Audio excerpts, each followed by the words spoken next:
कल दोपहर मैं काम से बाजार में पंसारी की दुकान पर गया। मुझसे पहले उसकी दुकान पर एक महिला वहां पर खड़ी थी। उस महिला के हाथ में एक डलिया में लड्डू गोपाल जी थे। हालांकि जो वस्तु मुझे चाहिए थी वह उनकी दुकान पर नहीं थी, परंतु मैं डलिया में ठाकुर जी को देखकर रुक गया। मुझे गोपाल जी कुछ व्याकुल से दिखे। मैंने ठाकुर जी से पूछा, और मेरी सरकार कहाँ घूम रहे हो आप? ठाकुर जी बोले, मत पूछ बाबा, पिछले 2 घंटे से बाजार में भूखा प्यासा घुमा रही है। प्यास के मारे मेरा कंठ सूखा जा रहा है। आपने स्वयं गन्ने का जूस पी लिया, 2 प्लेट दही भल्ले भी खा लिए, और मेरी बारी में अपरस की सेवा है। ये सुनकर मैंने कहा, सरकार जल की व्यवस्था तो मैं कर दूंगा, परंतु इस महिला का कैसे करें? इस महिला के सामने कैसे जल पिलाऊंगा? ठाकुर जी बोले, बाबा तू जल लेकर आ, मैं कुछ उपाय बताता हूं। मैं पास में ही एक दुकान पर गया और एक पानी की बोतल ले आया। ठाकुर जी बोले, अब इस महिला को बोल यह अपना पर्स चाट वाले की दुकान पर भूल कर आई है। मैंने महिला से बोला, आप अभी दही भल्ले खाकर आए हो क्या? महिला इधर उधर अपने देखने लगी। वो सोच रही थी, कहीं मेरे कपड़ों पर कोई चटनी तो नहीं लगी है। महिला ने मुझसे पूछा, आपको कैसे पता? मैंने कहा, जी मैं अभी उधर से ही आ रहा हूं।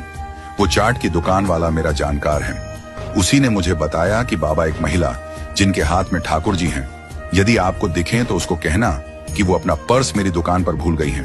अब उस महिला की सांस रुक गई।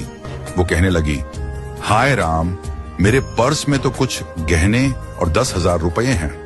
उसने आप देखा ना ताप गोपाल जी को पंसारी के काउंटर पर रख तुरंत भागी। अब मुझे मौका मिल गया था।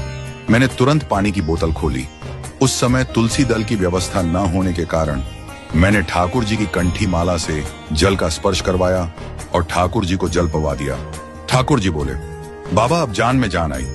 कुछ देर में वो महिला सामने से आती दिखाई दी।